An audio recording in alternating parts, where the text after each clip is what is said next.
Hey everybody, so we are in our final cooking lesson of quarter 2, lesson number 24. Today we are going to roast the perfect chicken. I don't think there's anything better on a Sunday than a perfectly roasted chicken for a family dinner. The good thing is that most roasting chickens are 3 to 4 pounds, so they really don't serve a family my size, so it's a great thing for one, and then you have some meal prep left on this side.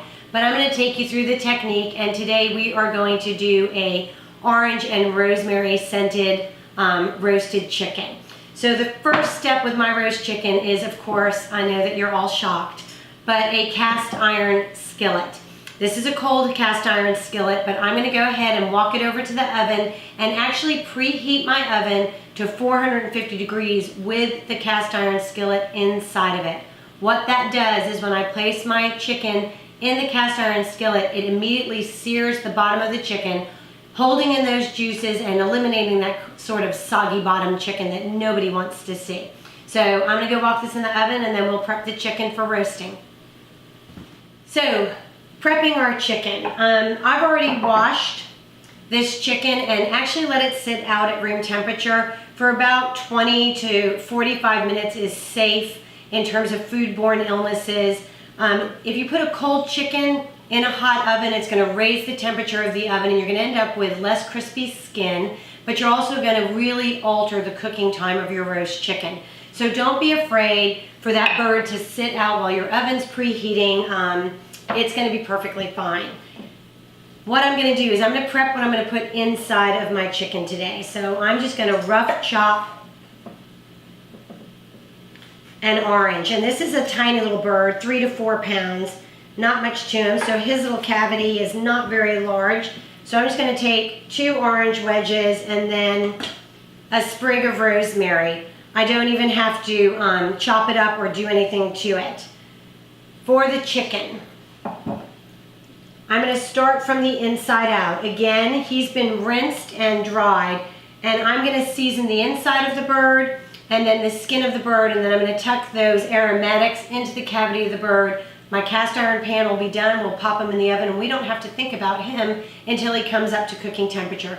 Generally, based on your oven, about, 40 to 50 minutes. If it's a larger bird, maybe as much as 50 to 60 minutes, but we're gonna use a cooking thermometer today so that you're not tempted to open that oven and take a look at your roasting bird.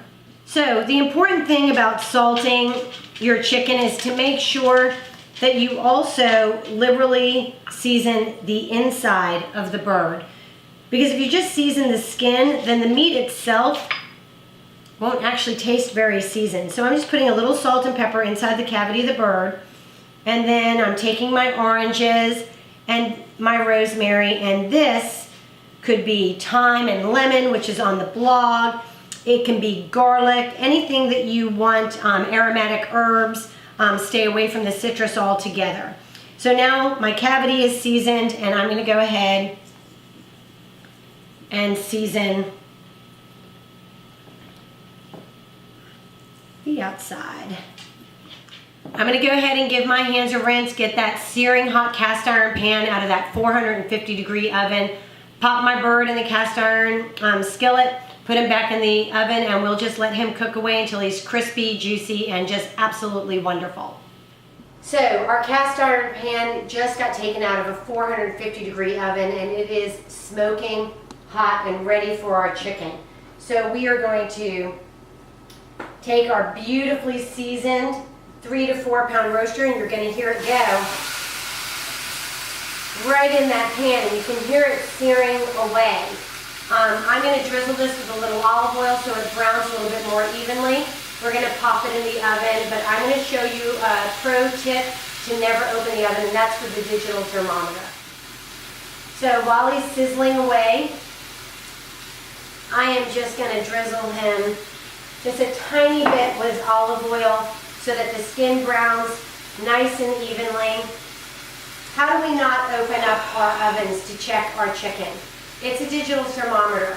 You can go ahead and insert the probe in and set it to the appropriate cooked temperature, and when it comes to temperature, then you know it's done, and you don't have to worry about your oven temperature, your timing, cutting into a roasted chicken that's not quite done yet, checking if the juices run clear, all of those complicated things. This takes all of the guesswork out. So all you need to do with a digital thermometer is take the probe that it comes with, and you want to stick it in to that nice meaty part between where the leg and the breast are and the thigh. You want to go in at an angle where you're not going into the cavity of the bird, but you're staying in the flesh, and you'll be able to feel that when you go in.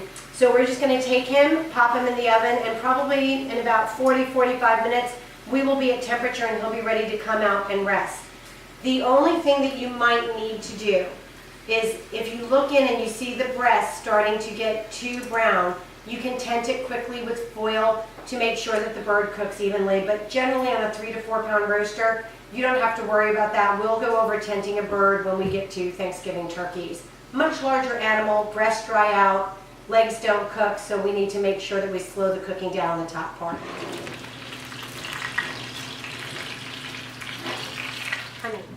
So our chicken has been happily roasting away in my oven, just filling the house with the smell of family and Sundays, at least in my home. And as you can see, that chicken is just evenly golden brown all throughout, the scent of rosemary and orange. And I want to tell you something about a roast chicken and a one skillet dinner. What I could have done, but for today's cooking lesson I really wanted to focus on the chicken, is I could have cut up potatoes, sweet potatoes, any root vegetables, honestly, and thrown that in the bottom of the pan and put my chicken on top of them. And you can see all this beautiful liquid that's at the bottom. Those potatoes, sweet potatoes or root vegetables would just be roasting in that gorgeous chicken fat, and you would just season them after you're done. If you want to add a more tender vegetable, something that takes a little less time to cook than a potato would, because a potato and a chicken sort of cook together at the same time, you could halfway through the cooking time pop him out and line the sides with some Brussels sprouts, any kind of tender vegetable that you want, and then you have a one skillet meal.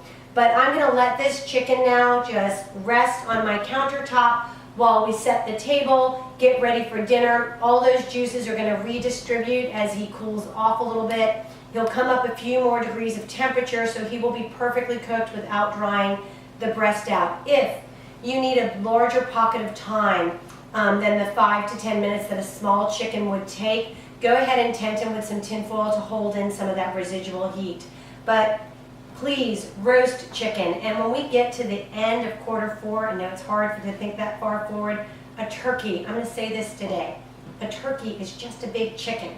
So don't get freaked out about roasting a turkey, because you already will be an expert at it with roasting chicken. So that is it for cooking lessons in Q2. Hard to believe we are at the halfway point, which for us feels like it came quickly. For you, breaking free of that diet mindset, you might feel like, seriously, we're still doing this and we're only halfway through.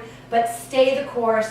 Q3 cooking lessons will build on all of these techniques and really be less technique based and more recipe repertoire building for your home, and freeing you up from the foundational skills and letting you go loose and cook from intuition, sight, sense, smell, and taste, which will be a beautiful place to be. I hope you enjoyed roasting a chicken. Join us next week if you're ready to move on for the beginning of Q3. Alex and I are so glad you are here with us.